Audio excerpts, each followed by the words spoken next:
2022. gadā, kad Krievijas arhīvi beidzot atļāva piekļūt daļai slepeno dokumentu no 30. gadu terora, vēsturnieki atrada kaut ko, kas nedrīkstēja eksistēt. Personīgā lietā ar kodu operatīvā lieta 18420 bija 3 lapas, kas bija izplēstas no protokola. Šīs lapas saturēja Roberta Eičes pēdējo lūgumu Staļinam, lūgumu, kas tika rakstīts ar salauztiem pirkstiem, pēc tam, kad viņam bija salauzts mugurkauls spīdzināšanas laikā. Bet visvairāk šokēja nevis tas, ko viņš rakstīja, bet gan tas, ko viņš joprojām ticēja. Pēdējā rindkopā, rakstīta ar gandrīz nesalasām rokrakstu, bija teikums: es zinu, ka biedrs Staļins nezina par šīm kļūdām. Kad viņš uzzinās, viņš mani atbrīvos.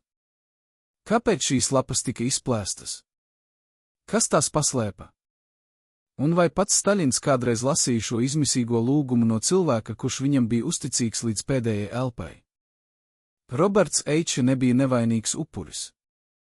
Viņš bija viens no tiem, kas būvēja terora mašīnu. Viņš bija tas, kurš lūdza palielināt nāvessodu kvotu. Viņš bija tas, kurš parakstīja tūkstošiem spriedumu. Bet tieši šī ironija padara viņa stāstu tik šausmīgi fascinējošu. Cilvēks, kurš radīja sistēmu, kura galu galā viņu pašu aprija. Šodien mēs atklāsim patiesību par vīru, kurš ticēja revolūcijai vairāk nekā savai dzīvībai, un kurš nomira, saucot tā cilvēka vārdu, kurš viņu nodeva. Šī ir stāsts par fanatismu, par aklo uzticību un par to, kā sistēma vienmēr ir izsalkusi pēc jaunām upuriem, pat ja šie upuri ir tās pašas sistēmas radītāji. Kad Roberts Eiče piedzima 31. jūlijā 1890. gadā Avotīm muižā, Dobeles apriņķī, Kurzemes guberņā, neviens nevarēja iedomāties, ka šis latviešu zemnieku dēls kļūs par vienu no varenākajiem cilvēkiem Padomju Savienībā.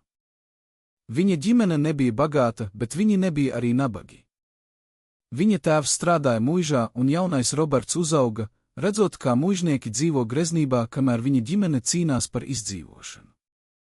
Šī bērnības pieredze iestādīja viņā kaut ko, kas vēlāk kļuva par viņa dzīves dzinējspēku, naidu pret šķiru nevienlīdzību un fanatisko ticību tam, ka revolūcija var visu izmainīt. Bet vai viņš kādreiz iedomājās, ka šī pati revolūcija viņu aprīs? Pirmā pasaules kara laikā Eiče pievienojās lielniekiem. Viņš nebija tikai vērotājs, viņš bija aktīvs dalībnieks revolūcijā. Viņš organizēja strādniekus, viņš runāja mītiņos, viņš ticēja, ka viņi būvē jaunu pasauli. Un viņš bija labs tajā, ko viņš darīja. Pēc revolūcijas viņš strauji virzījās pa partijas kāpnēm uz augšu. 25. gadā decembrī viņš kļuva par Sibīrijas apgabala izpildkomitejas priekšsēdētāju. Tas bija milzīgs reģions, gandrīz kā atsevišķa valsts. Un Eiče to pārvaldīja ar dzelzs roku. Viņš nebija tikai administrators, viņš bija ticīgais, kurš redzēja savu misiju kā svētu. Bet kāda bija cena par šo svētumu? Iedomājieties, ka jūs esat viens no 12 cilvēkiem, kuri zina visu par Eičes plāniem, katru slepeno sanāksmi, katru lēmumu par arestiem, katru tuneļu zem Novosibirskas. Tagad iedomājieties, ka jums ir jāizvēlas, saglabāt lojalitāti vai glābt savu dzīvību. 28. jūnijā 1937. gadā, kad tika apstiprināta pirmā trojka Rietumu Sibīrijā, šie cilvēki saprata, ka viņi ir kļuvuši par daļu no kaut kā briesmīga. Trojka, tas bija īpašs tribunāls, kas varēja notiesāt cilvēkus bez tiesas, bez advokāta, bez jebkādas iespējas aizstāvēties. Un Eiče nebija tikai trojkas loceklis, viņš bija tās iniciators. Viņš lūdza Maskavu atļaut viņam izveidot šo sistēmu. Viņš apgalvoja, ka Sibīrijā ir pārāk daudz tautas ienaidnieku un ka parastā tiesa ir pārāk lēna. Bet kas lika viņam ticēt, ka šī sistēma nekad negriezīsies pret viņu pašu? Arhīvos ir saglabājies dokuments Eičes telegrama Staļinam. Tajā viņš lūdz palielināt limitus nāvesodiem. Viņš raksta, ka viņam ir nepieciešams vairāk atļauju, lai attīrītu reģionu no špiegu un sabotāžnieku. Šis dokuments ir izdrukāts uz dzeltenas papīra lapas, ar sarkanu zīmogu augšējā stūrī un ar grifa īpaši svarīgi. Kad jūs lasāt šo telegramu, jūs saprotat, Eiče nebija tikai izpildītājs. Viņš bija entuziasts. Viņš ticēja, ka viņš glābi revolūciju. Bet cik daudz cilvēku nomira šīs glābšanas vārdā? Un vai viņš kādreiz apstājās, lai padomātu par to? Liecinieki stāsta, ka Eičs bija augsts un aprēķinošs. Bet viņi arī stāsta, ka viņš bija pārliecināts par savu taisnību. Viņš nekad nešaubījās. Viņš nekad nejautāja, vai tie, kurus viņš nosūta uz nāvi, patiešām ir vainīgi. Viņš ticēja sistēmai. Viņš ticēja partijai. Un visvairāk viņš ticēja Staļinam. Šī akla ticība bija viņa lielākais spēks un viņa lielākā vājība. Jo, kad sistēma nolēma, ka tagad ir viņa kārta, viņš nevarēja noticēt, ka tas notiek. Viņš domāja, ka ir kļūda. Viņš domāja, ka Staļins viņu izglābs. Bet vai Staļins vispār zināja, kas ir Roberts Eičs, kad viņa vārds parādījās arestēto sarakstā? Pirmo reizi 35 gados cilvēks, kurš bija atbildīgs par Eičs personīgo drošību, piekrīt runāt kameru priekšā. Tas, ko viņš mums stāsta par pēdējām nedēļām pirms aresta, apgāzīs visu, ko jūs domājat, ka zināt. No privātām sarunām starp Eičs un viņa tuvākajiem līdzstrādniekiem līdz izmisīgajiem mēģinājumiem saprast, kas notiek, līdz brīdim, kad viņš saprata, ka viss ir beidzies. Ekskluzīva liecība, kas jūs turēs aizturētu elpu. 29. aprīlī 1938. gadā Roberts Eičs tika arestēts. Tas notika naktī. Viņš bija savā kabinetā strādājot pie dokumentiem. Pēkšņi durvis atvērās un iekšā ienāca NKVD virsnieki. Viņi nepaziņoja viņam apsūdzības. Viņi vienkārši teica, jūs esat arestēts. Eičs bija šokā. Viņš jautāja, vai biedrs Staļins zina par šo? Viņi neatbildēja. Viņi vienkārši aizveda viņu projām. Viņa sieva, viņa bērni, viņi visi palika mājās, nezinot, kas notiks tālāk. Bet Eičs joprojām ticēja. Viņš ticēja, ka tas ir pārpratums. Viņš ticēja, ka viņš drīz atgriezīsies. Viņš ticēja, ka Staļins viņu nevar nodot. Apsūdzības bija absurdas. Viņu apsūdzēja spiegošanā par Poliju un Japānu. Viņu apsūdzēja latviešu fašistiskās organizācijas izveidošanā. Viņu apsūdzēja sabotāžā un terorismu plānošanā. Bet visvairāk viņu apsūdzēja nodevībā pret Staļinu. Tas bija viņam nesaprotami. Kā viņš varēja nodot cilvēku, kuram viņš bija uzticīgs visu savu dzīvi?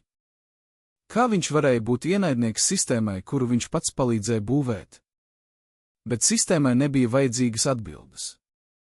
Sistēmai bija vajadzīgas atzīšanās. Spīdzināšana sākās gandrīz uzreiz. Viņu sita. Viņu turēja bez miega dienām ilgi. Viņam lauza pirkstus. Un tad viņam salauza mugurkaulu. Bet Eičs neatzinās. Viņš atkārtoja, es esmu nevainīgs. Es esmu uzticīgs partijai. Es esmu uzticīgs biedram Staļinam. Viņa spīdzinātāji bija dusmīgi. Viņi gribēja, lai viņš paraksta atzīšanos. Viņi gribēja, lai viņš nosauc citus sazvērnieku vārdus. Bet Eičs atteicās. Viņš joprojām ticēja, ka patiesība uzvarēs. Viņš joprojām ticēja, ka Staļins uzzinās par šo kļūdu un viņu atbrīvos. Arhīvos ir saglabājies viņa lūgums Staļinam. Tas ir rakstīts ar salauztiem pirkstiem, gandrīz nesalasāms. Viņš raksta, dārgais biedrs Staļin, es zinu, ka jūs nezināt par to, kas ar mani notiek. Es zinu, ka jūs neļautu man ciest, ja jūs zinātu patiesību. Es lūdzu jūs, izmeklējiet manu lietu. Es esmu nevainīgs. Es vienmēr esmu bijis uzticīgs partijai un jums. Šis dokuments ir viens no sāpīgākajiem vēstures liecībām. Jo tas parāda, cik dziļi Eičs ticēja. Viņš ticēja līdz pašām beigām. Viņš ticēja pat tad, kad viņa ķermenis bija salauzts.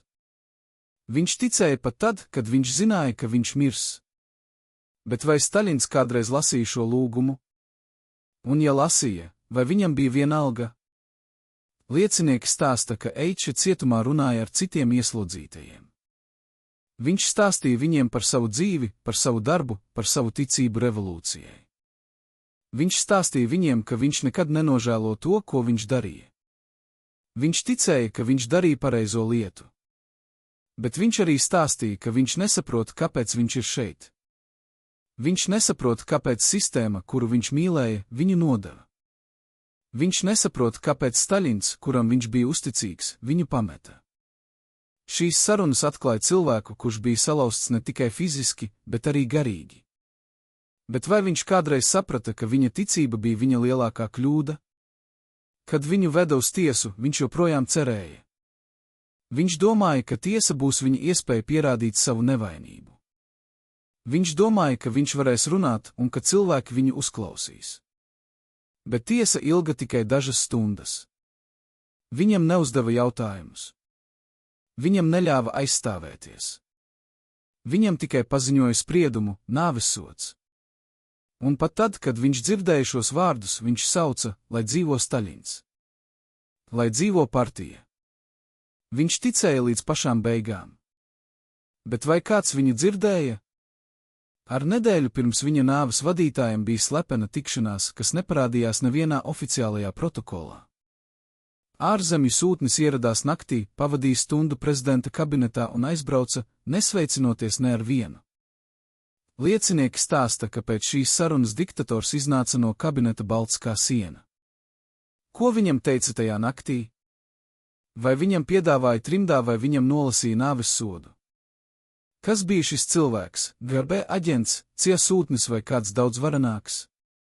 Patiesībā šī tikšanās visticamāk nekad nenotika.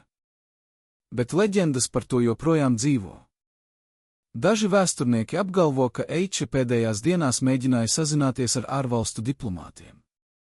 Citi saka, ka viņš rakstīja vēstules rietumu žurnālistiem, lūdzot viņiem stāstīt pasaulē par to, kas notiek Padomju Savienībā. Bet visas šīs vēstules, ja tās eksistēja, tika iznīcinātas. Sistēma negribēja, lai pasaule uzzinātu, ka tā aprī savus pašus bērnus. Sistēma negribēja, lai cilvēki redzētu, ka pat tie, kas bija visvairāk uzticīgi, netika pasargāti. Bet ir vēl viena leģenda, kas ir vēl dīvaināka. Daži cilvēki stāsta, ka Eiče pēdējā naktī pirms nāves redzēja sapni. Viņš sapnī redzēja Staļinu. Staļins viņam teica: Roberts, tu esi bijis labs kalps. Bet tagad ir laiks tev aiziet. Un Eiče sapnī atbildēja: Es saprotu, biedrs Staļin. Es esmu gatavs. Kad viņš pamodies, viņš bija mierīgs. Viņš vairs necīnījās. Viņš vairs nelūdza. Viņš vienkārši gaidīja. Vai šis sapnis patiešām notika? Vai tas ir tikai leģenda, ko radīja cilvēki, kuri mēģināja saprast, kā cilvēks var mirt, joprojām ticot tam, kurš viņu nodeva? 2. februārī 1940. gadā Roberts Eiče tika nošauts. Daži avoti saka, ka tas notika 2. februārī. Citi saka, ka tas notika naktī uz 4. februāri. Bet datums nav svarīgs. Svarīgs ir tas, ka viņš nomira, saucot Staļina vārdu. Viņš nomira, ticot, ka viņš ir upuris kļūdai. Viņš nomira, neatzīstot, ka viņš pats bija daļa no sistēmas, kas viņu nogalināja. Un tas ir vistraiskākais viņa stāstā, ne tas, ka viņš nomira, bet tas, ka viņš nekad nesaprata, kāpēc. Viņa ķermenis tika sadedzināts. Viņa pelni tika apglabāti Donskai kapsētas krematorijā, nepieprasīto pelnu kapā numur 1. Neviens neaizstāvēja viņu. Neviens nerunāja par viņu. Viņš vienkārši pazuda, kā tūkstošiem citu, kurus viņš pats palīdzēja nosūtīt uz nāvi. Bet vai viņa stāsts ir tikai par viņu? Vai tas nav arī stāsts par mums visiem, par to, kā mēs varam kļūt akli pret patiesību, kad mēs pārāk ļoti ticam kaut kam vai kādam? Pēc Staļina nāves Eiče tika rehabilitēts. Tas nozīmē, ka valsts atzina, ka viņš bija nevainīgs. Bet vai tas kaut ko maina? Vai tas atdod viņam dzīvību? Vai tas dzēš viņa paša grēkus, visus tos cilvēkus, kurus viņš nosūtīja uz nāvi? Rehabilitācija ir tikai papīrs. Tā nevar atgriezt pagātni. Tā nevar izdzēst to, kas notika. Un tā noteikti nevar atbildēt uz galveno jautājumu, vai Roberts Eiče bija upuris vai pats sevi sodīja par saviem grēkiem. Mūsdienu vēsturnieki joprojām strīdas par Eičes mantojumu. Daži saka, ka viņš bija monsters, kurš pelnīja savu likteni. Citi saka, ka viņš bija traģisks varonis, kurš ticēja nepareizai lietai. Bet patiesība visticamāk ir kaut kur pa vidu. Viņš nebija ne monsters, ne varonis. Viņš bija cilvēks, kurš ticēja. Un šī ticība viņu iznīcināja. Viņš bija cilvēks, kurš domāja, ka viņš būvē labāku pasauli. Bet viņš nebija pietiekami gudrs, lai redzētu, ka pasaule, kuru viņš būvēja, bija elles versija. Un kad šī elle viņu aprija, viņš joprojām ticēja, ka tas ir paradīze. Vai mēs varam mācīties no Eičhas stāsta? Vai mēs varam saprast, ka akla ticība ir bīstama? Vai mēs varam redzēt, ka sistēmas, kas sola glābt pasauli, bieži vien to iznīcina? Vai mēs varam atcerēties, ka cilvēki, kuri būvē terora mašīnas, bieži vien kļūs par tās upuriem? Šie ir jautājumi, uz kuriem katram no mums ir jāatbild. Jo Eičhas stāsts nav tikai vēsture. Tas ir brīdinājums. Brīdinājums par to, kas notiek, kad mēs pārāk ļoti ticam, kad mēs pārāk maz jautājam, kad mēs domājam, ka mērķis attaisno līdzekļus. Roberts Eičs nomira ticot Staļinam. Bet vai Staļins kādreiz domāja par viņu? Vai viņš kādreiz lasīja viņa lūgumus? Vai viņam bija vienalga par cilvēku, kurš viņam bija tik uzticīgs? Mēs nekad to neuzzināsim. Bet mēs zinām vienu, sistēma, kuru Eičs palīdzēja būvēt, turpināja darboties ilgi pēc viņa nāves. Tā turpināja aprīt cilvēkus. Tā turpināja prasīt upurus. Un tā turpināja solīt, ka tā būvē labāku nākotni. Bet vai šī nākotne kādreiz atnāca? Vai tā vispār varēja atnākt, kad tā tika būvēta uz kaulu kalniem? Maz kas zina, ka augstākais biedrs, publiski pārliecināts ateists, drebēja lāstu un pareģojumu priekšā. Elenas Eičhas personīgajos arhīvos tika atrasta piezīme par slepenu vizīti pie zīlnieces no Apuseni kalniem, tikai gadu pirms nāves. Ko šī sieviete viņam teica? Kāpēc diktators pēkšņi sāka mainīt savas personīgās sardzes pēc šīs vizītes? Šodien mēs atklājam mistisko un paranoisko režīma seju. Bet pagaidiet, mēs runājam par Robertu Eičhas, nevis par Rumānijas diktatoru. Tomēr paralēles ir satriecošas. Jo arī Eičs, šis racionālais marksists, šis zinātnes un materiālismu piekritējs, pēdējos mēnešos pirms aresta sāka uzvesties dīvaini. Viņa tuvākie līdzstrādnieki stāsta, ka viņš kļuva aizvainojošs. Viņš sāka redzēt ienaidniekus tur, kur viņu nebija. Viņš sāka uzticēties tikai šauram cilvēku lokam. Un viņš sāka runāt par sapņiem, kuros viņš redzēja savas nākotnes ēnas. Viens no šiem sapņiem īpaši satraucošs. Eičs to pastāstīja savam personīgajam šoferim, vīram, kurš vēlāk izdzīvoja represijas un 21. gados pirms savas nāves piedalījās vēsturnieku intervijā. Šoferis atceras, viņš man teica, ka sapnī redzēja milzīgu melnu vilcienu. Vilciens brauca cauri Sibīrijai, un katrā vagonā bija cilvēki. Bet šie cilvēki nebija dzīvi, viņi bija ēnas. Un pēkšņi vilciens apstājās, un durvis atvērās, un viņš redzēja, ka viens no vagoniem ir tukšs. Un balss viņam teica, šis vagons ir tavs. Viņš pamodies svīdams. Viņš man jautāja, ko tas nozīmē? Es neatbildēju. Ko es varēju teikt? Vai šis sapnis bija pareģojums? Vai tas bija viņa zemapziņas brīdinājums? Vai tas bija vienkārši stress un nogurums? Mēs nekad to neuzzināsim. Bet fakts paliek, Eičs zināja, ka kaut kas nav kārtībā. Viņš jūta, ka zeme zem viņa kājām kļūst nestabila. Viņš redzēja, kā citi vadītāji tiek arestēti. Viņš dzirdēja baumas par tautas ienaidniekiem augstākajās partijas rindās. Bet viņš joprojām ticēja, ka viņš ir drošs. Viņš joprojām ticēja, ka viņa lojalitāte viņu aizsargās. Viņš joprojām ticēja, ka Staļins viņu pazīst un viņam uzticas. Bet vai Staļins patiešām viņu pazina? Arhīvi atklāja interesantu detaļu.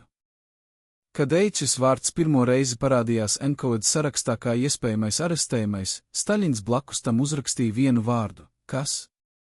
Tas nozīmē, ka viņš pat neatcerējās, kas ir Roberts Eičs.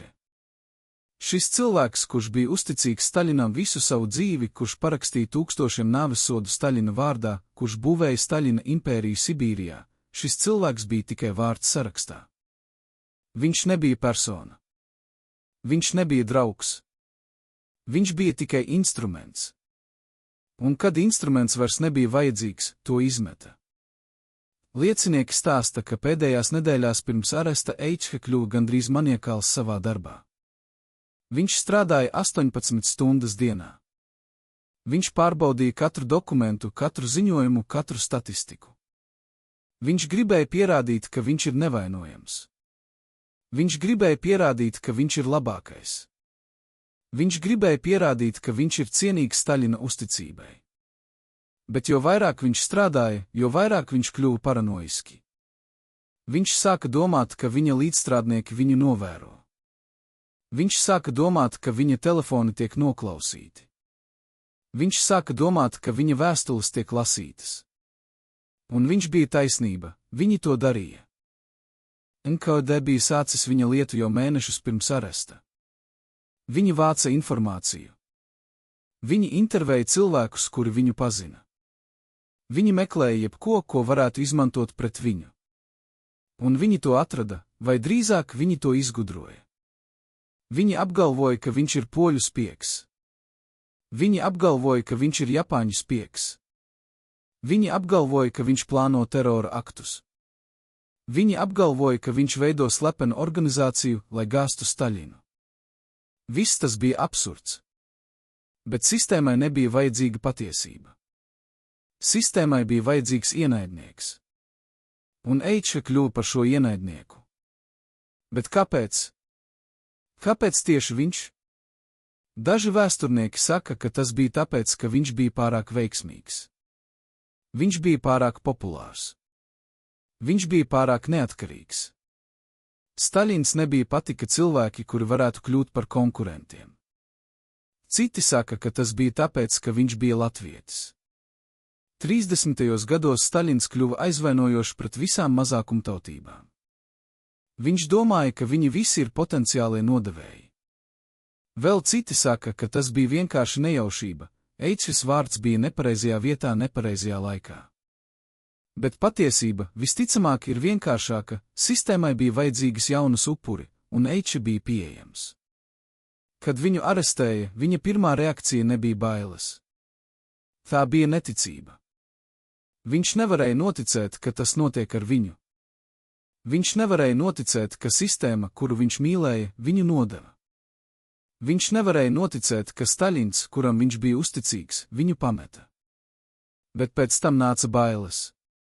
Jo viņš zināja, kas notiek ar arestētajiem. Viņš zināja, jo viņš pats bija nosūtījis tūkstošiem cilvēku uz to pašu likteni.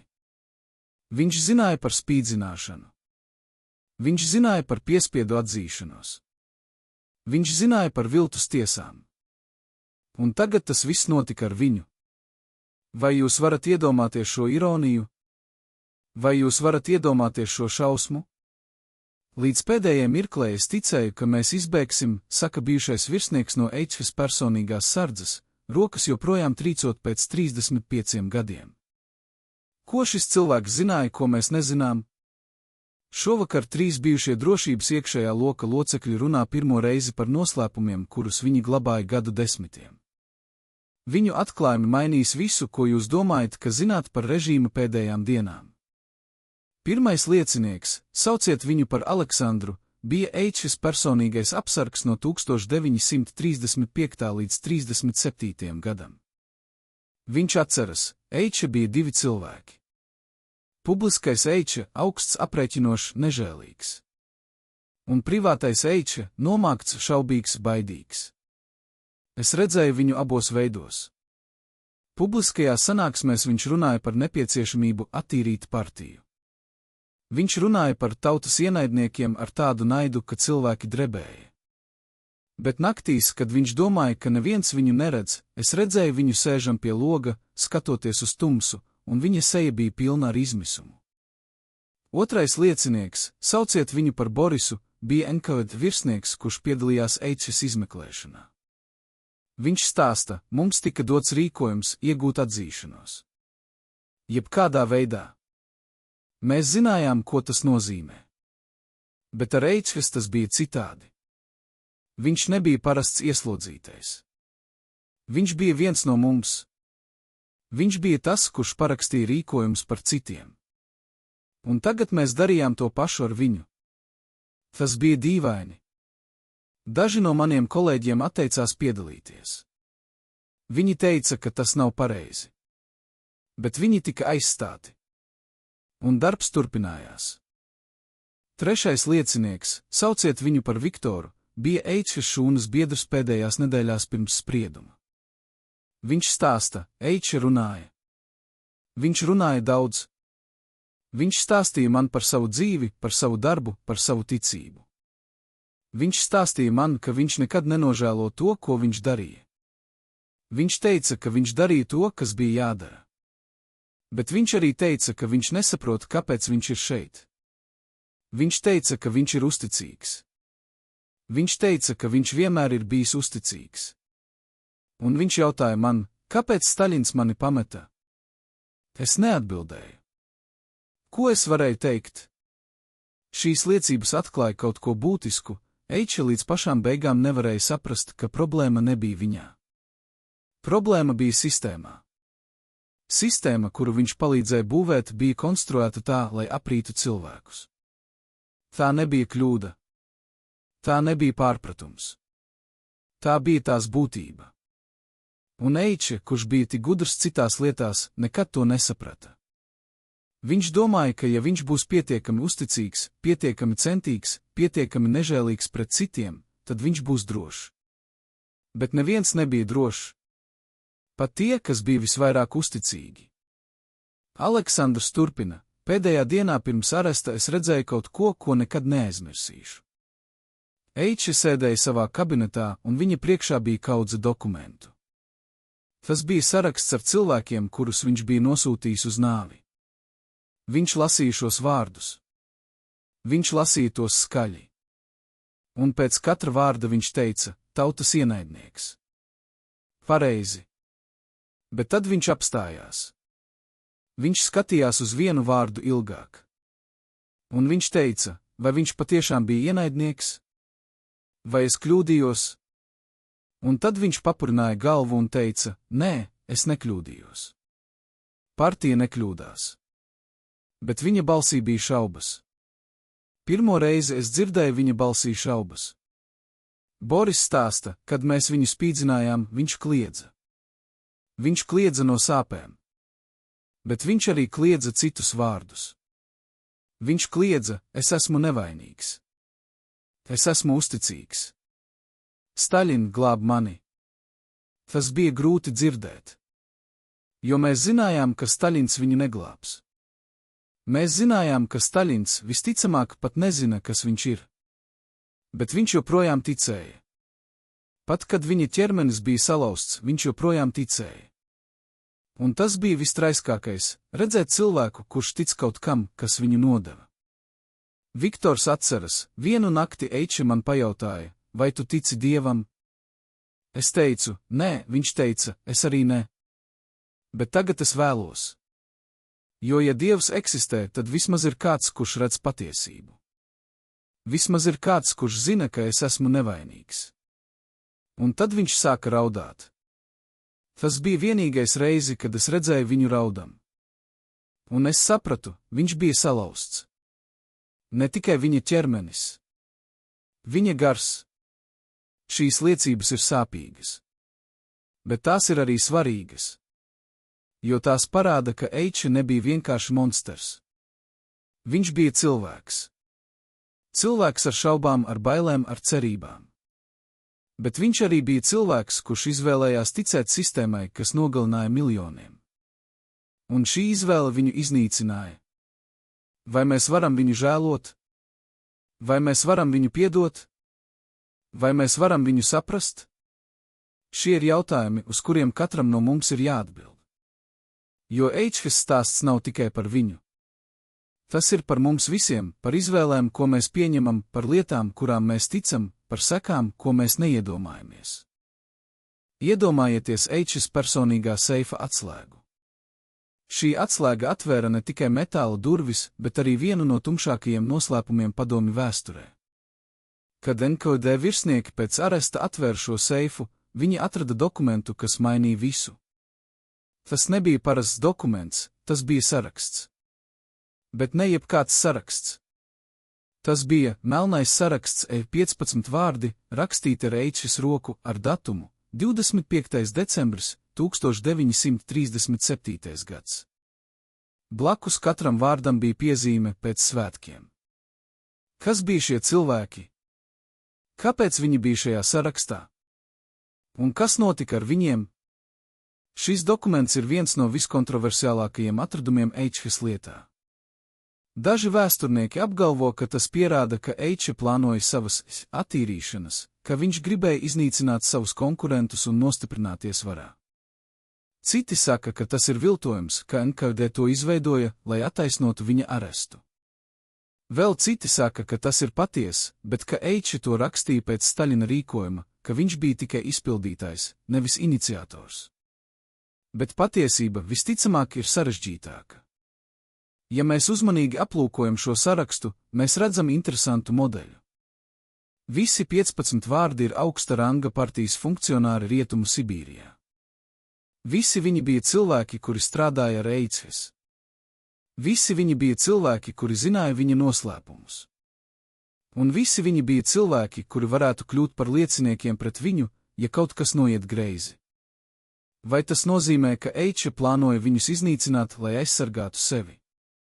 Vai tas nozīmē, ka viņš jau zināja, ka viņš ir briesmās, un viņš mēģināja novērst to, kas neizbēgami nāks? Bet ir vēl viena iespēja, varbūt šis saraksts nebija par viņu. Varbūt tas bija par viņiem. Varbūt Eiče zināja, ka šie cilvēki plāno kaut ko pret viņu. Varbūt viņš dzirdēja baumas. Varbūt viņš redzēja pazīmes. Un varbūt viņš nolēma rīkoties pirmais. Bet ja tā ir patiesība, tad kāpēc viņš gaidīja līdz pēc svētkiem? Kāpēc viņš nedarīja to uzreiz? Vai viņš cerēja, ka viņš kļūdās? Vai viņš cerēja, ka viņi mainīs savas domas? Vai viņš vienkārši nebija gatavs darīt to, ko viņš zināja, ka viņam ir jādara? Kad NKVD atrasta šo sarakstu, viņi uzreiz saprata tā vērtību. Tas bija pierādījums, vai vismaz tas izskatījās kā pierādījums, ka Eiče plāno kontrrevolūciju. Tas bija pierādījums, ka viņš ir tautas ienaidnieks. Tas bija pierādījums, ka viņš ir bīstams. Un tas bija viss, kas viņiem bija vajadzīgs.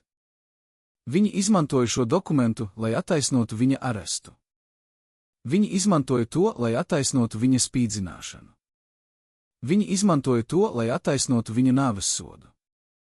Bet vai tas patiešām pierādīja kaut ko? Vai tas nebija tikai vēl viens instruments sistēmas rokās? Interesanti, ka no 15 cilvēkiem šajā sarakstā 10 tika arestēti pēc Eičes aresta. 5 no viņiem tika nošauti. 3 tika nosūtīti uz Gulagu, kur viņi nomira. 2 izdzīvoja un tika atbrīvoti pēc Staļina nāves. Vai tas nozīmē, ka Eiče bija taisnība par viņiem? Vai tas nozīmē, ka viņi patiešām bija ienaidnieki? Vai tas vienkārši nozīmē, ka sistēma turpināja darīt to, ko tā vienmēr darīja, aprīt cilvēkus bez iemesla, bez loģikas, bez žēlastības? Viens no izdzīvojušajiem, sauciet viņu par Grigoriju, vēlāk stāstīja intervijā, kad man parādīja Eičes sarakstu, es biju šokā. Es domāju, ka mēs esam draugi. Es domāju, ka mēs uzticamies viens otram. Bet viņš bija uzrakstījis manu vārdu. Viņš bija plānojis manu nāvi. Kāpēc? Ko es viņam biju izdarījis? Es nekad to neuzzināšu. Bet es zinu vienu, viņš nomira pirms manis. Un varbūt tas ir taisnīgi. Varbūt tas ir viņa sods par to, ko viņš plānoja darīt. Bet vai tas patiešām ir taisnīgi? Vai Eičes nāve bija sods par viņa grēkiem? Vai tā bija vienkārši sistēmas darbība? Vai tā bija nejaušība? Mēs nekad to neuzzināsim. Bet mēs zinām vienu, šis saraksts, šis dokuments, šis papīra gabals mainīja visu. Tas mainīja Eičes likteni. Tas mainīja viņa mantojumu. Tas mainīja veidu, kā mēs domājam par viņu. Un tas jautā mums, vai cilvēks, kurš plāno citu nāvi, pelnīs žēlastību, kad viņa pašā nāve nāk. Šis lieta ir pilna ar šādiem paradoksiem. Viņš bija upuris, bet viņš arī bija vaininieks. Viņš bija nodevējs, bet viņš arī bija nodevēts. Viņš bija ticīgais, bet viņš arī bija skeptiķis. Viņš bija cilvēks, kurš ticēja sistēmai, bet kurš arī baidījās no tās. Un viņš bija cilvēks, kurš nomira, joprojām mēģinot saprast, kāpēc tas viss notika ar viņu. Vai mēs varam viņu saprast? Vai mēs varam viņu piedot? Vai mēs varam no viņa mācīties? Šie ir jautājumi, kurus mums ir jāuzdod sev, ja mēs gribam saprast ne tikai Eichhas stāstu, bet arī mūsu pašu laiku. Jo Eichhas stāsts nav tikai vēsture. Tas ir brīdinājums. Brīdinājums par to, kas notiek, kad mēs ļaujam sistēmām kļūt varenākām par cilvēkiem. Brīdinājums par to, kas notiek, kad mēs ticam vadītājiem vairāk nekā savai sirdsapziņai. Brīdinājums par to, kas notiek, kad mēs domājam, ka mērķis attaisno līdzekļus. Un brīdinājums par to, kas notiek, kad mēs aizmirstam, ka katrs cilvēks, kuru mēs nosūtām uz nāvi, ir kāda dēls, kāda tēvs, kāda draugs. Eiče to aizmirsa. Un kad viņš pats kļuva par upuri, viņš atcerējās. Bet tad jau bija par vēlu. Vai jūs būtu gatavi nomirt par savu ticību? Vai jūs būtu gatavi nomirt, saucot tā cilvēka vārdu, kurš jūs nodeva? Vai jūs būtu gatavi nomirt, joprojām ticot, ka jūs esat nevainīgs, pat ja jūs zināt, ka jūs esat vainīgs citās lietās? Šie ir jautājumi, kurus Eiče sev uzdeva pēdējās dienās. Un šie ir jautājumi, kurus mums visiem ir jāuzdod sev, ja mēs gribam dzīvot ar skaidru sirdsapziņu. Iedomājieties, ka jūs esat viens no 12 cilvēkiem, kuri zina visu par Eichhas, katru medicīnisko noslēpumu, katru evakuācijas plānu, katru tuneļu zem Novosibirskas. Tagad iedomājieties, ka jums ir jāizvēlas, saglabāt lojalitāti vai glābt savu dzīvību. 29. aprīlī 1938. gadā, kad Robertu Eichhas arestēja, šie cilvēki saprata, viņi ir nākamie. Viņi zināja pārāk daudz. Viņi redzēja pārāk daudz. Un sistēma, kuru viņi kalpoja, negribēja lieciniekus. Kas lika viņiem izvēlēties runāt vai klusēt? Kas lika viņiem noticēt, ka viņu liecības varētu kaut ko mainīt? Un vai kāds no viņiem jebkad nožēloja savu izvēli? Starp šiem 12 bija cilvēks, kuru sauciet par Eduardu, Eichhas personīgais ārsts no 1936. gada. Viņš bija tas, kurš zināja patiesību par Eichhas veselību. Viņš bija tas, kurš redzēja, kā varenais partijas vadītājs naktīs drebēja no sāpēm. Viņš bija tas, kurš zināja par tabletēm, par injekcijām, par slēptajām diagnozēm. Un viņš bija tas, kurš pēc Eichhas aresta tika izsaukts uz NKVD un pajautāts, ko jūs zināt par pacienta veselības stāvokli? Eduards atceras šo brīdi kā visšausmīgāko savas dzīves mirkli. Es sapratu, viņš vēlāk stāstīja, ka jebkura atbilde var būt nāvessods, vai nu man, vai Eichhas, vai mums abiem. Patiesība par Eichhas veselību bija valsts noslēpums. Oficiāli viņš bija vesels, spēcīgs, neiznīcināms, tāds, kādam jābūt revolūcijas varonim. Bet realitāte bija pavisam citāda. Jau kopš 35. gada Eiche cieta no hronisku galvasāpju. Viņam bija augsts asinsspiediens. Viņam bija sirds problēmas. Un viņam bija kaut kas vēl sliktāks – progresējoša nervu sistēmas slimība, kuru ārsti nespēja precīzi diagnosticēt, bet kuras simptomi bija neapstrīdami. Rokas drebēšana. Atmiņas zudums. Pēkšņas garastāvokļa maiņas. Bezmiega naktis, kad viņš staigāja pa kabinetu, runājot pats ar sevi. Vai šī slimība ietekmē viņa lēmumus? Vai tā lika viņam redzēt ienaidniekus tur, kur viņu nebija? Vai tā padarīja viņu vēl nežēlīgāku, jo viņš baidījās no savas pašā vājības? Eduards stāsta, viņš prasīja man zāles, kuras oficiāli nepastāvēja. Viņš prasīja man injekcijas, par kurām neviens nedrīkstēja zināt. Un viņš prasīja man klusēt. Viņš teica, ja partija uzzinās, ka es esmu slims, viņi mani aizstās. Ja Staļins uzzinās, ka es esmu vājš, viņš mani iznīcinās. Un es klusēju. Es klusēju, jo es baidījos. Bet es arī klusēju, jo es sapratu, viņš bija taisnība. Sistēma nepiedod vājību. Sistēma nepiedod slimību. Sistēma pieprasa, lai tu esi perfekts, vai arī tu esi neviens.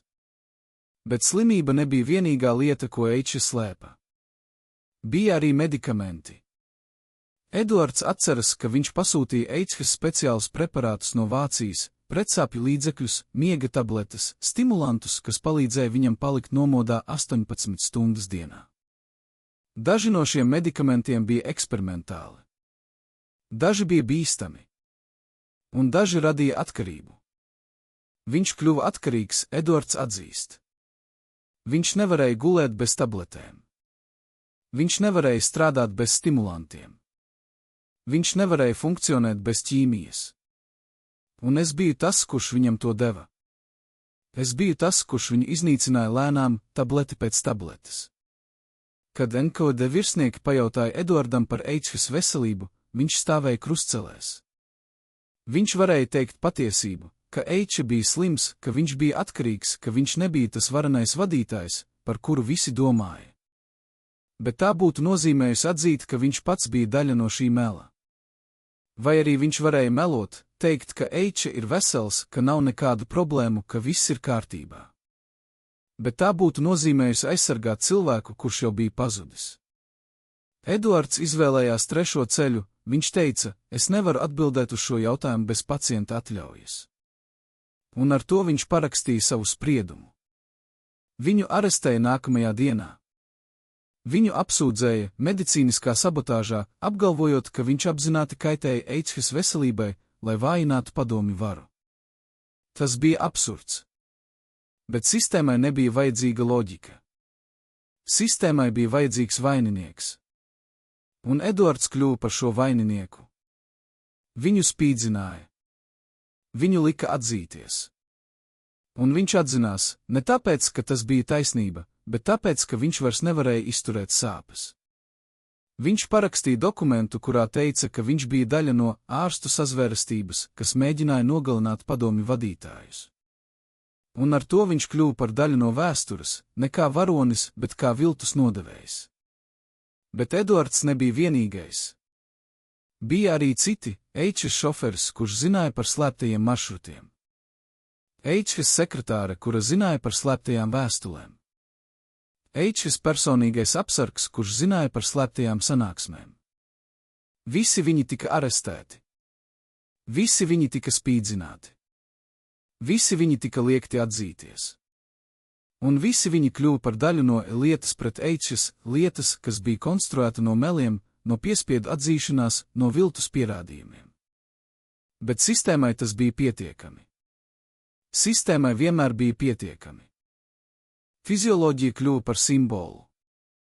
Cilvēks, kurš lēma par miljonu likteni, drebēja, kad viņš piecēlās no krēsla. Cilvēks, kurš parakstīja 1000 nāves sodu, nevarēja parakstīt savu vārdu bez rokas drebēšanas. Cilvēks, kurš būvēja impēriju, sabruka no iekšpuses, tableti pēc tabletes, injekcija pēc injekcijas. Un kad viņš beidzot tika arestēts, kad viņš beidzot tika spīdzināts, kad viņš beidzot tika nosūtīts uz nāvi, viņa ķermenis jau bija sabrucis. Sistēma viņu nenogalināja. Sistēma tikai pabeidza to, ko viņš pats jau bija sācis. Vai mēs varam mācīties no šī? Vai mēs varam saprast, ka vara bez veselības ir tukša? Vai mēs varam redzēt, ka cilvēki, kuri slēp savu vājību, beigu beigās tiek iznīcināti no tās? Vai mēs varam atcerēties, ka aiz katra varenā vadītāja ir cilvēks, cilvēks ar sāpēm, ar bailēm, ar slimībām? Un vai mēs varam jautāt sev, cik daudz no Eičas lēmumiem bija pieņemti skaidrā prātā, un cik daudz bija pieņemti zem medikamentu ietekmes, zem sāpju ietekmes, zem izmisuma ietekmes? Padomju drošības dienests glabāja īpašus dosierus ar kodu un 0544, dosierus tik slepenos, ka pastāvēja tikai 3 kopijas visā valstī. Šajos dosieros bija informācija par Eičas patieso veselības stāvokli, par evakuācijas plāniem revolūcijas gadījumā un par kaut ko daudz šokējošāku, par patiesajām attiecībām starp viņu un viņa tuvākajiem līdzstrādniekiem. Kāpēc šie dosieji tika iznīcināti tieši nāvessoda dienā? Ko viņi saturēja, kas bija tik bīstams, ka pat pēc Eichhas nāves tas nedrīkstēja eksistēt? Un kas pieņēma lēmumu tos sadedzināt? Arhīvi atklāja interesantu detaļu. 2. februārī 1940. gadā, tajā pašā dienā, kad Eichs tika nošauts, NKVD arhīvā notika ugunsgrēks. Oficiāli tas bija nejaušība, izsavienojums elektroinstalācijā. Bet liecinieki stāsta citādi. Viņi stāsta, ka ugunsgrēks sākās tieši tajā telpā, kur glabājās Eichs personīgā lieta. Viņi stāsta, ka pirms ugunsgrēka viņi redzēja augsta ranga virsnieku iznākam no šīs telpas ar lielu maisu. Viņi stāsta, ka pēc ugunsgrēka no Eichs lietas palika tikai pelni. Vai tas bija sakritība? Vai tas bija plānots? Un ja tas bija plānots, kas to plānoja un kāpēc? Daži vēsturnieki apgalvo, ka šie iznīcinātie dokumenti saturēja pierādījumus par Staļina personīgo iesaisti Eichs lietā. Viņi apgalvo, ka tur bija Staļina parakstīti rīkojumi, Staļina personīgās piezīmes, Staļina tiešas instrukcijas par to, kā Eichs jāiznīcina. Ja tas ir taisnība, tad šo dokumentu iznīcināšana bija mēģinājums aizsargāt Staļinu, parādīt, ka viņš nebija iesaistīts, ka tas viss bija NKVD iniciatīva, ka viņš pat nezināja, kas notiek. Bet vai kāds patiešām ticēja šim melam? Vai kāds patiešām domāja, ka Staļins nezināja par katru arestu, katru spīdzināšanu, katru nāvessodu? Citi vēsturnieki apgalvo, ka iznīcinātie dokumenti saturēja kaut ko vēl bīstamāku, pierādījumus par to, ka Eichs nebija vienīgais. Viņi apgalvo, ka tur bija saraksti ar citiem augsta ranga funkcionāriem, kuri arī bija iezīmēti iznīcināšanai. Viņi apgalvo, ka tur bija plāni par turpmākajām attīrīšanām, par turpmākajiem arestiem, par turpmākajām nāvēm. Ja tas ir taisnība, tad šo dokumentu iznīcināšana bija mēģinājums apslēpt sistēmas patieso mērogu, parādīt, ka Eichs bija izņēmums, nevis likums. Bet mēs zinām, ka tas nebija taisnība. Mēs zinām, ka Eichs bija tikai viens no tūkstošiem. Un mēs zinām, ka sistēma turpināja darboties ilgi pēc viņa nāves. Vēl citi apgalvo, ka iznīcinātie dokumenti saturēja personīgu informāciju, vēstules, dienas grāmatas, personīgās piezīmes. Viņi apgalvo, ka tur bija Eichs pašā domas par Staļinu, par partiju, par sistēmu. Viņi apgalvo, ka tur bija viņa šaubas, viņa bailes, viņa cerības. Ja tas ir taisnība, tad šo dokumentu iznīcināšana bija mēģinājums iznīcināt Eichs kā cilvēku, atstāt tikai viņa publisko tēlu, tikai viņa oficiālo versiju, tikai to, ko sistēma gribēja, lai mēs atceramies. Bet vai mēs varam ļaut sistēmai kontrolēt vēsturi? Vai mēs varam ļaut uzvarētājiem rakstīt vienīgo stāstu? Vai mēs varam aizmirst, ka aiz katra vārda vēstures grāmatās ir cilvēks ar savu patiesību? Bet ir vēl viena teorija, viskontroversiālākā. Daži apgalvo, ka iznīcinātie dokumenti saturēja pierādījumus par to, ka Eichs nebija tik uzticīgs, kā viņš izlikās. Viņi apgalvo, ka tur bija pierādījumi par viņa kontaktiem ar ārvalstu spēcdienestiem, par viņa mēģinājumiem izveidot rezerves plānu, gadījumā, ja viss noiet greizi, par viņa slēptajām naudas summām ārvalstu bankās. Ja tas ir taisnība, tad Eichs stāsts kļūst vēl sarežģītāks. Tad viņš nebija tikai akls ticīgais. Tad viņš bija arī pragmatiķis, kurš saprata, ka sistēma ir bīstama un kurš mēģināja sevi aizsargāt. Bet ja tas ir taisnība, tad kāpēc viņš neizmantoja šos rezerves plānus? Kāpēc viņš neaizbēga? Kāpēc viņš palika un nomira, saucot Staļina vārdu? Patiesība ir tāda, ka mēs nekad neuzzināsim, kas bija tajos dokumentos. Viņi ir pazuduši. Viņi ir iznīcināti. Viņi ir pelni. Un ar viņiem ir pazudusi daļa no patiesības par Robertu Eichs. Bet varbūt tas ir tieši tas, ko sistēma gribēja.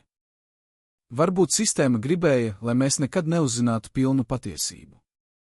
Varbūt sistēma gribēja, lai Eichs paliktu mīkla, ne varonis, ne ļaundaris, bet kaut kas pa vidu, kaut kas neskaidrs, kaut kas, par ko mēs varam strīdēties, bet nekad nevar pierādīt. Bet mēs varam uzdot jautājumus. Mēs varam meklēt atbildes. Mēs varam mēģināt saprast. Un mēs varam atcerēties, ka katrs iznīcinātais dokuments ir zaudēta patiesība. Katrs sadedzinātais papīrs ir zaudēts stāsts. Katrs izdzēstais vārds ir zaudēta dzīve. Un kad mēs ļaujam sistēmām iznīcināt vēsturi, mēs ļaujam viņām kontrolēt tagadni. Un kad mēs ļaujam viņām kontrolēt tagadni, mēs ļaujam viņām veidot nākotni. Vai mēs gribam dzīvot pasaulē, kur patiesība tiek sadedzināta? Vai mēs gribam dzīvot pasaulē, kur vēsture tiek rakstīta ar pelnu? Vai mēs gribam dzīvot pasaulē, kur cilvēki pazūd bez pēdām, un neviens pat nejautā, kur viņi ir? Gaidiet, kas notika ar tiem, kuri zināja par Eičes pēdējām dienām? Kas notika ar viņa ģimeni, ar viņa draugiem, ar viņa līdzstrādniekiem? Sistēma negribēja lieciniekus. Sistēma negribēja atmiņas. Sistēma gribēja, lai Eiče pazustu pilnībā, ne tikai viņa ķermenis, bet arī viņa mantojums, viņa stāsts, viņa patiesība. Un tā darīja visu iespējamo, lai to panāktu. Eičes sieva, sauciet viņu par Annu, tika arestēta 2 nedēļas pēc viņa aresta. Viņu apsūdzēja ģimenes locekļu nodevēja statusā, noziegums, kas nepastāvēja nevienā likumā, bet kas pastāvēja sistēmas praksē. Viņu neapsūdzēja nekādā konkrētā darbībā. Viņu apsūdzēja vienkārši par to, ka viņa bija precējusies ar tautas ienaidnieku. Un tas bija pietiekami. Viņu nosūtīja uz Gulagu, kur viņa pavadīja 8 gadus. Viņa izdzīvoja. Bet kad viņa atgriezās, viņa bija cits cilvēks, salauzta, klusā, baidīga. Viņa nekad nerunāja par Eičes. Viņa nekad nerunāja par to, kas notika. Viņa vienkārši dzīvoja, gaidot nāvi, kas nāca 20 gadus vēlāk. Eičes bērni, 2 dēli un meita, tika nosūtīti uz bērnu namu, īpašiem bērniem, bērnu namu bērniem, kuru vecāki bija tautas ienaidnieki. Tur viņi tika audzināti, lai aizmirstu savus vecākus, lai ienīstu savus vecākus, lai kaunētos par saviem vecākiem. Viņiem tika mainītas uzvārdi. Viņiem tika mainītas identitātes. Viņiem tika mainītas dzīves. Un kad viņi kļuva pieaugušie, viņi nezināja, kas viņi ir. Viņi nezināja, no kurienes viņi nāk. Viņi nezināja, ka viņu tēvs kādreiz bija viens no varenākajiem cilvēkiem Padomju Savienībā. Viņi tikai zināja, ka viņi ir īpaši, un ka šī īpašība ir kauns, ko viņiem jānes visu dzīvi.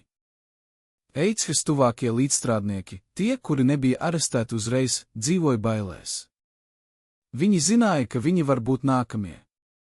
Viņi zināja, ka katrs vārds, katrs žests, katrs skatiens var būt izmantots pret viņiem. Un tāpēc viņi klusēja. Viņi klusēja par Eičes. Viņi klusēja par to, kas notika. Viņi klusēja par patiesību. Un ar viņu klusēšanu patiesība nomira. Jo patiesība bez liecinieku ir tikai baumas. Un baumas var tikt ignorētas, var tikt noliegtas, var tikt aizmirstas. Bet bija viens cilvēks, kurš nevarēja klusēt. Sauciet viņu par Konstantīnu, Eičes vecākais draugs no revolucionārajiem laikiem. Viņš nebija arestēts. Viņš nebija apsūdzēts.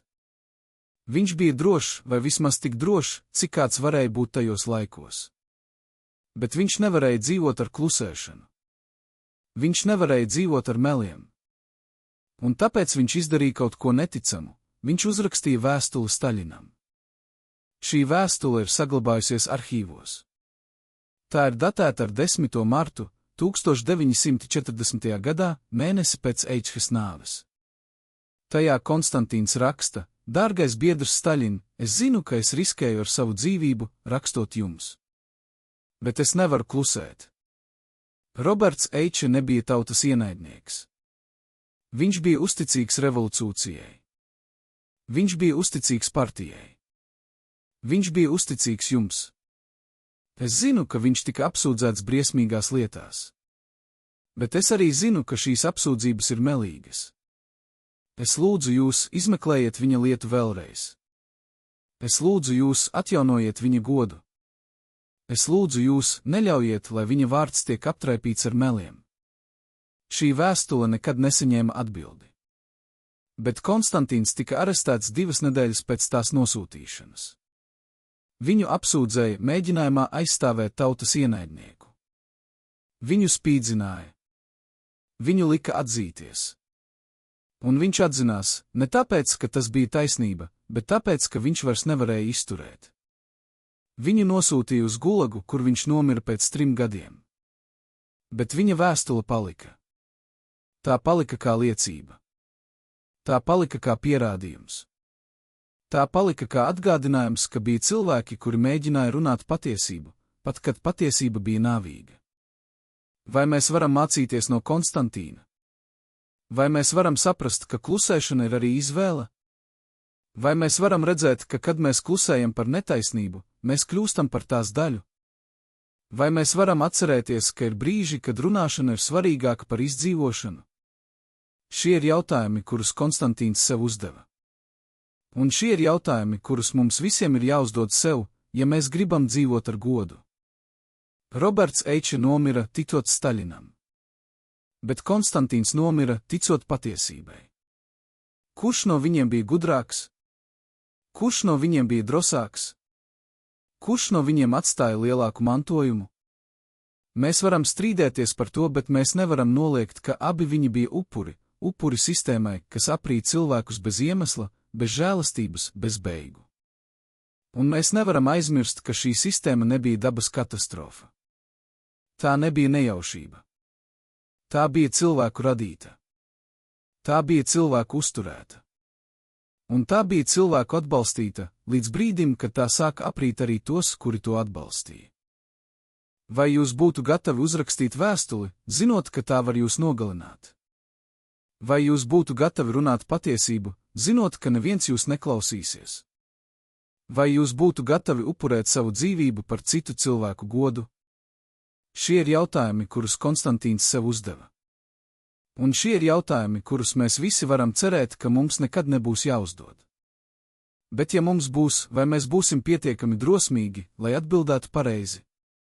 Pirmo reizi 35 gados cilvēks, kurš bija atbildīgs par Eichhas personīgo drošību, piekrīt runāt kameru priekšā.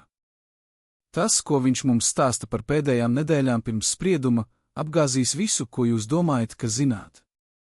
No privātām sarunām starp Eichhas un viņa advokātu, kurš pats bija NKVD aģents, līdz izmisīgajiem mēģinājumiem saprast, kāpēc sistēma, kuru viņš būvēja, tagad viņu aprī, līdz brīdim, kad viņš saprata, ka nav izglābšanas.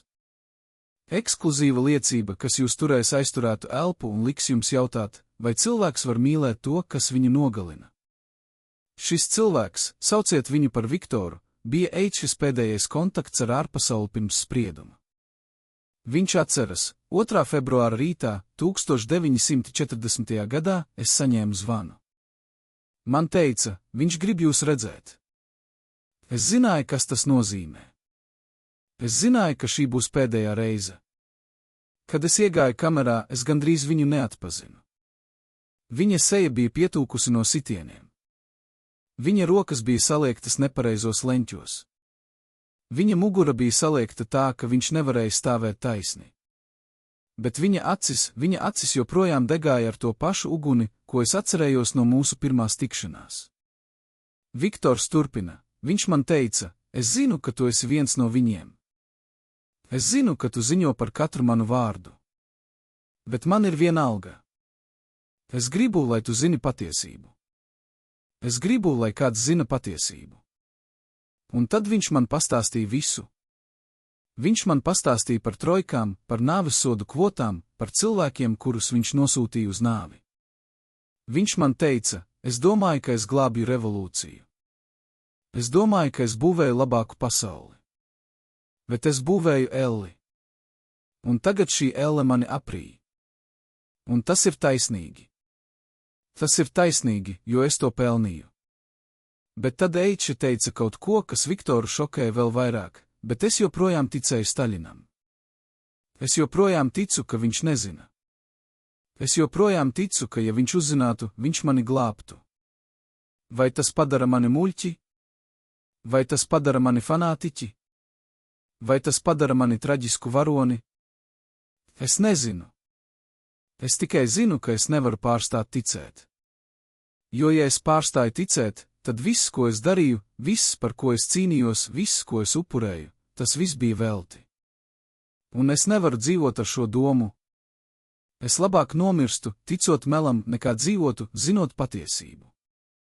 Viktors atceras, ka viņš mēģināja Eičes pārliecināt, es viņam teicu, bet jūs zināt patiesību. Jūs zināt, ka Staļins zina. Jūs zināt, ka viņš parakstīja jūsu spriedumu. Jūs zināt, ka viņš lasīja jūsu lūgumus un tos ignorēja. Bet Eiče papurināja galvu. Viņš teica, nē, tu kļūdies. Viņš nezina. Viņi viņam melo. Viņi viņam slēpj patiesību. Un kad viņš uzzinās, viņš būs dusmīgs. Viņš sodīs tos, kuri mani nodeva. Viņš atjaunos manu godu. Un es sapratu, viņš patiešām ticēja. Tas nebija akts. Tas nebija mēģinājums sevi pārliecināt. Viņš patiešām dziļi, pilnīgi ticēja. Šī ticība bija Eičes pēdējais patvērums. Tā bija vienīgā lieta, kas viņam palika. Viņa ķermenis bija salauzts. Viņa gars bija salauzts. Viņa nākotne bija salauzta. Bet viņa ticība, tā joprojām bija vesela. Un tā viņu uzturēja dzīvu līdz pašām beigām. Vai tas ir traģiski? Vai tas ir skaisti? Vai tas ir šausmīgi? Varbūt tas ir viss vienlaikus. Varbūt tas ir cilvēciskākais Eičes aspekts, viņa nespēja atzīt, ka viņš bija maldījies. Viņa nespēja atzīt, ka viņš bija ticējis nepareizajam cilvēkam. Viņa nespēja atzīt, ka viņa dzīve bija bijusi kļūda. Viktors stāsta, ka pēdējie Eičes vārdi viņam bija: pasaki viņiem, ka es nomiru kā komunists. Pasaki viņiem, ka es nomiru, ticot revolūcijai. Pasaki viņiem, ka es nomiru ar Staļina vārdu uz lūpām. Un pasaki viņiem, ka es ceru, ka viņi mācīsies no manas kļūdas. Viktors jautāja, kāda ir jūsu kļūda? Un Eiče atbildēja, ka es nebiju pietiekami uzmanīgs. Ka es uzticējos nepareizajiem cilvēkiem. Ka es ļāvu ienaidniekiem iekļūt manā lokā. Bet ne tas, ka es ticēju Staļinam. Nekad tas. Dažas stundas vēlāk Roberts Eiče tika izvests no kameras. Viņu veda pa garu koridoru, leju pa kāpnēm uz pagrabu. Tur viņu lika stāvēt pie sienas. Viņš nevarēja stāvēt taisni, viņa mugurkauls bija salauzts. Bet viņš mēģināja. Viņš mēģināja stāvēt ar cieņu. Viņš mēģināja stāvēt kā komunists. Un pēdējie vārdi, ko viņš izrunāja, bija, lai dzīvo biedrs Staļins. Lai dzīvo Padomju Savienība. Un tad atskanēja šāviens. Un Roberts Eiče vairs nebija. Vai mēs varam saprast šo cilvēku? Vai mēs varam piedot viņam? Vai mēs varam mācīties no viņa? Šie ir jautājumi, kurus katram no mums ir jāatbild. Jo Eičes stāsts nav tikai par viņu. Tas ir par mums visiem, par to, kā mēs izvēlamies, kam ticēt, par to, kā mēs dzīvojam ar savām izvēlēm, par to, kā mēs mirstam ar savām ticībām. Un tas jautā mums, vai ir labāk nomirt, ticot melam, vai dzīvot, zinot patiesību. Ar nedēļu pirms viņa sprieduma vadītājiem bija slepena tikšanās, kas neparādījās nevienā oficiālajā protokolā. Ārzemju sūtnis ieradās naktī, pavadīja stundu prezidenta kabinetā un aizbrauca, nesveicinoties ne ar vienu. Liecinieki stāsta, ka pēc šīs sarunas diktators iznāca no kabineta balts kā siena. Ko viņam teica tajā naktī? Vai viņam piedāvāja trimdā, vai viņam nolasīja nāves sodu? Kas bija šis cilvēks, GRB aģents, CIA sūtnis vai kāds daudz varenāks? Un kāpēc šī tikšanās tika slēpta tik rūpīgi, ka pat šodien mēs varam tikai minēt, kas patiešām notika? Patiesībā šī tikšanās visticamāk nekad nenotika, vismaz ne tādā veidā, kā leģendas stāsta. Bet leģendas pastāv nevis tāpēc, ka tās ir patiesas, bet tāpēc, ka tās atklāja kaut ko dziļāku par patiesību. Un šī leģenda atklāja, ka cilvēki gribēja ticēt, ka Eiče nebija pilnībā viens. Ka kāds mēģināja viņu glābt. Ka kāds piedāvāja viņam ceļu ārā.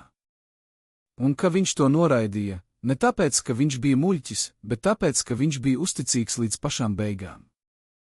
Daži stāsta, ka šis ārzemju sūtnis bija poļu izlūkdienesta aģents, kurš piedāvāja Eičvis iespēju aizbēgt uz Poliju. Citi stāsta, ka tas bija vācu diplomāts, kurš piedāvāja viņam patvērumu Vācijā apmaiņā pret informāciju par padomju militārajiem plāniem. Vēl citi stāsta, ka tas bija amerikāņu aģents, kurš piedāvāja viņam jaunu identitāti un dzīvi rietumos. Bet visas šīs versijas beidzas vienādi, Eičs atteicās. Viņš teica: es esmu padomju pilsonis. Es esmu komunists. Es neatstāšu savu zemi. Es neatstāšu savu partiju. Es neatstāšu savu ticību. Vai tas ir patiesība? Mēs nekad to neuzzināsim. Bet mēs zinām vienu: Eičs nekad nemēģināja aizbēgt. Viņš nekad nelūdza patvērumu. Viņš nekad nemeklēja palīdzību no ārvalstīm. Viņš palika.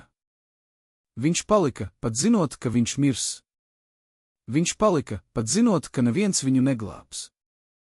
Viņš palika, jo viņš nevarēja iedomāties dzīvi ārpus sistēmas, kuru viņš mīlēja.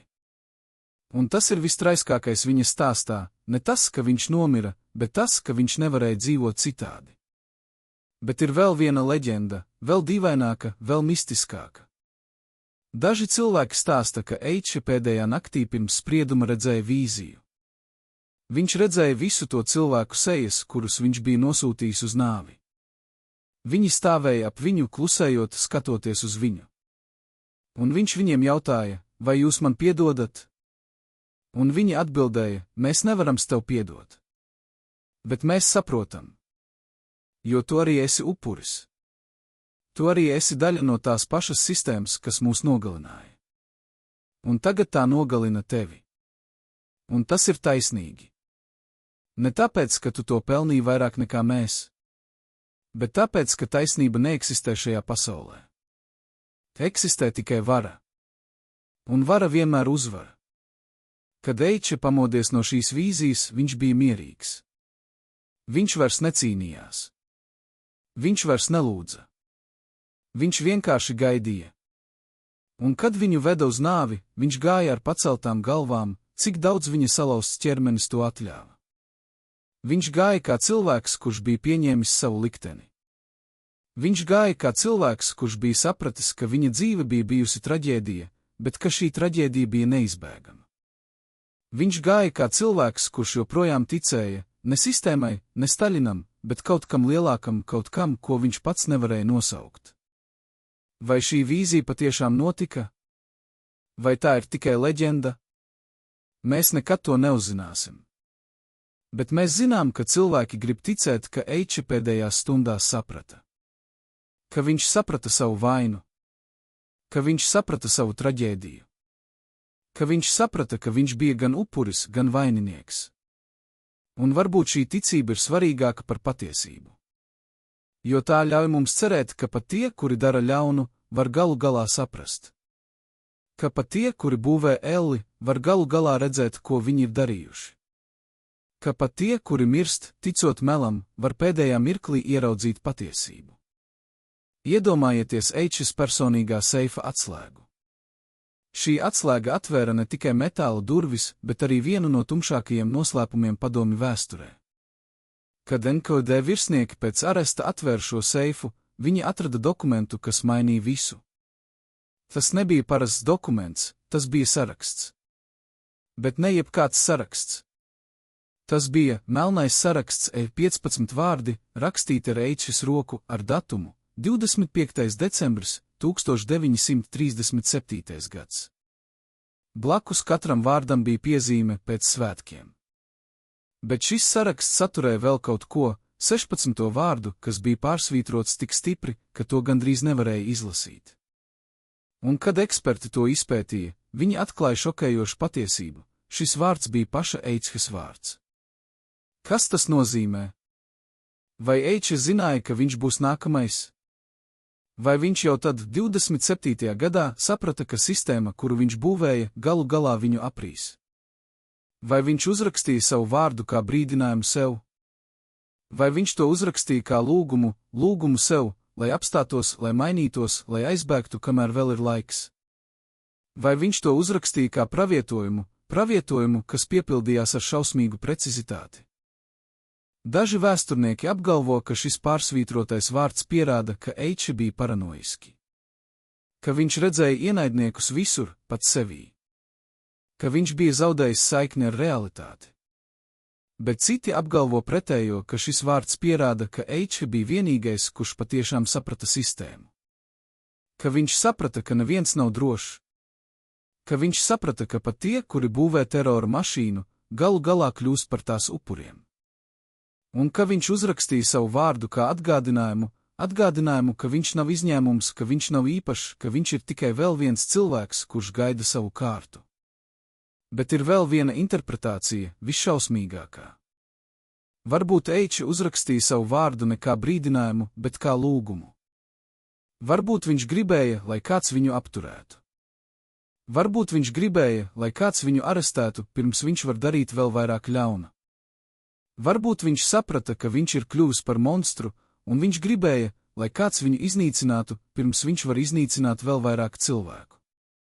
Varbūt viņa pārsvītrojums nebija mēģinājums izdzēst savu vārdu, bet mēģinājums to paslēpt no citiem, bet ne no sevis.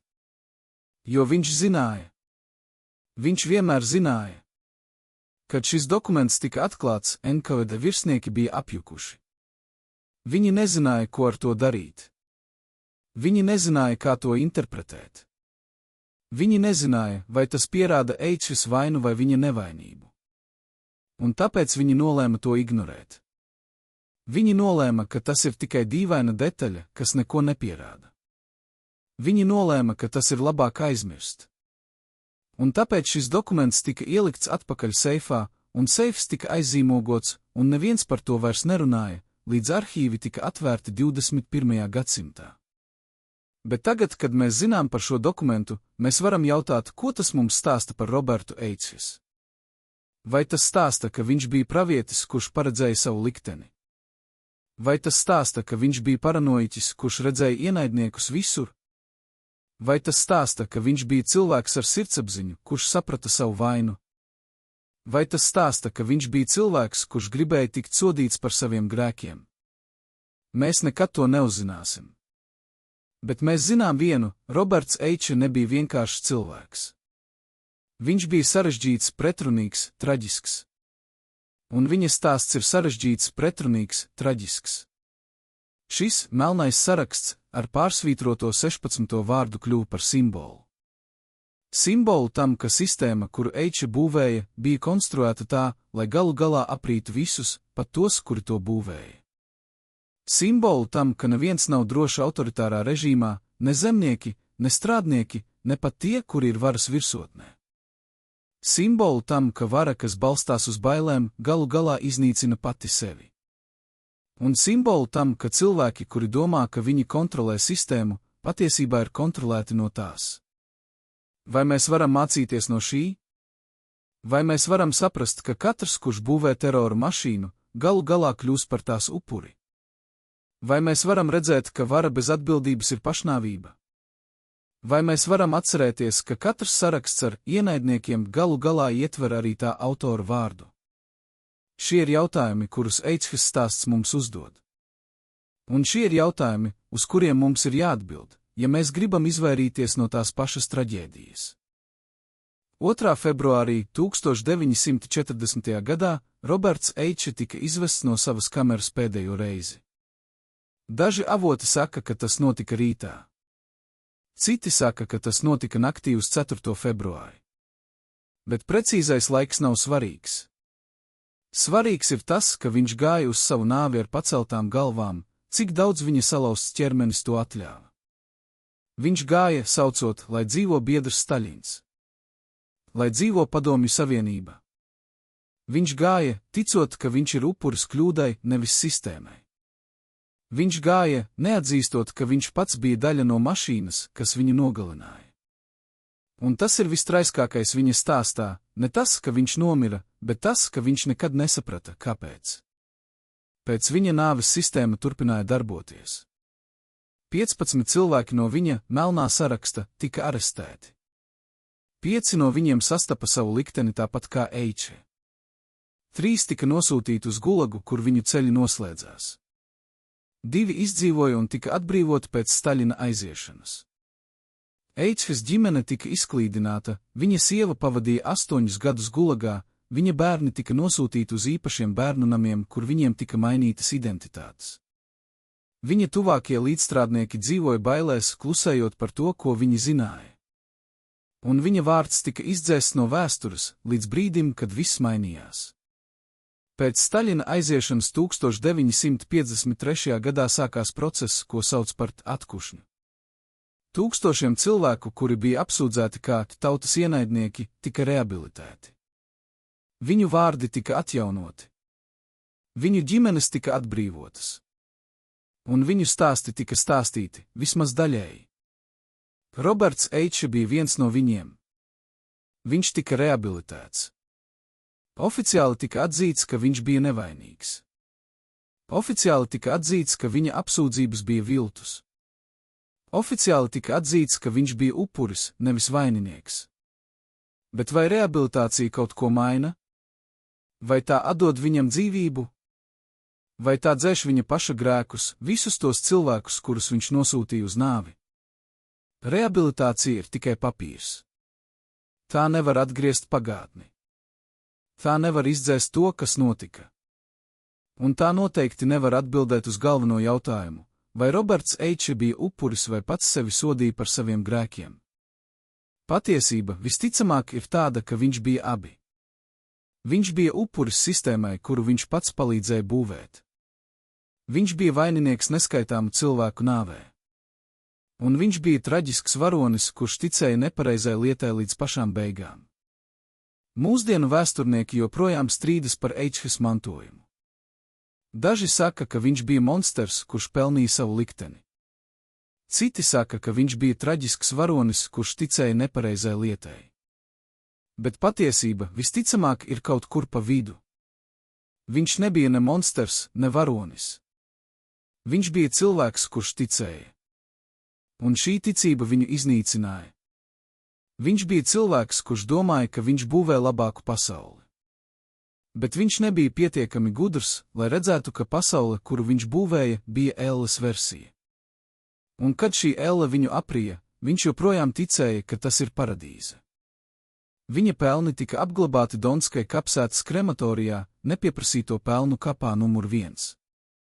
Neviens neaizstāvēja viņu. Neviens nerunāja par viņu. Viņš vienkārši pazuda kā tūkstošiem citu, kurus viņš pats palīdzēja nosūtīt uz to pašu likteni. Bet viņa stāsts palika. Viņa stāsts palika kā brīdinājums. Brīdinājums par to, kas notiek, kad mēs pārāk ļoti ticam. Brīdinājums par to, kas notiek, kad mēs pārāk maz jautājam. Brīdinājums par to, kas notiek, kad mēs domājam, ka mērķis attaisno līdzekļus. Brīdinājums par to, kas notiek, kad mēs būvējam sistēmas, kas balstās uz bailēm un nāvi. Bet ir viens jautājums, uz kuru mēs nekad neatbildēsim. Vai Roberts Eichs pēdējā mirklī saprata? Vai viņš, stāvot pie sienas, gaidot pēdējo šāvienu, saprata, ka viņš bija maldījies? Vai viņš saprata, ka Staļins viņu nodeva? Vai viņš saprata, ka sistēma, kuru viņš mīlēja, viņu aprija? Vai viņš saprata, ka viņa dzīve bija bijusi traģēdija? Mēs nekad to neuzzināsim. Jo viņš nomira, saucot Staļina vārdu. Viņš nomira, ticot revolūcijai. Viņš nomira kā komunists. Bet varbūt tas ir labāk. Varbūt ir labāk nomirt, ticot kaut kam, nekā dzīvot, nezinot, kam ticēt. Varbūt ir labāk nomirt ar ilūzijām, nekā dzīvot ar patiesību. Varbūt Roberts Eichs bija laimīgāks savā pēdējā mirklī, nekā mēs varam iedomāties. Jo viņš joprojām ticēja. Un ticība, pat ja tā ir akla, dod spēku. Tā dod mērķi. Tā dod nozīmi. Un varbūt tas ir viss, ko cilvēks var cerēt, nomirt, ticot, ka viņa dzīve nozīmē kaut ko. Vai mēs varam mācīties no Eichs stāsta? Vai mēs varam saprast, ka akla ticība ir bīstama? Vai mēs varam redzēt, ka sistēmas, kas sola glābt pasauli, bieži vien to iznīcina? Vai mēs varam atcerēties, ka cilvēki, kuri būvē terora mašīnas, bieži vien kļūst par tās upuriem? Šie ir jautājumi, uz kuriem katram no mums ir jāatbild. Jo Eichhas stāsts nav tikai vēsture. Tas ir brīdinājums. Brīdinājums, kas joprojām ir aktuāls. Brīdinājums, kas joprojām ir svarīgs. Brīdinājums, kas joprojām var mūs glābt, ja mēs tikai klausāmies. Roberts Eichs bija spogulis savai ērai. Viņš domāja, ka viņš kontrolē zvēru, bet zvērs vienmēr ir izsalkis. Viņa uzticība tiranam viņu neglāba, jo tirānijām nav vajadzīga uzticība, tām ir vajadzīgi upuri. Viņš būvēja cietumu citiem, lai pats tajā nomirtu. Un viņa stāsts jautā mums, vai mēs būvējam savus pašu cietumus. Vai mēs ticam sistēmām, kas mūs galu galā aprīs? Vai mēs esam pietiekami gudri, lai redzētu, ko mēs darām, pirms ir par vēlu? Cienījamie skatītāji, ja jūs sekojāt šim traģiskajam stāstam līdz beigām, uzrakstiet komentāros, no kuras pilsētas jūs esat. Mums ir svarīgi zināt, kur Robertu Eichs joprojām atceras. Un abonējiet kanālu, lai nezaudētu patiesību par vēstures idoliem.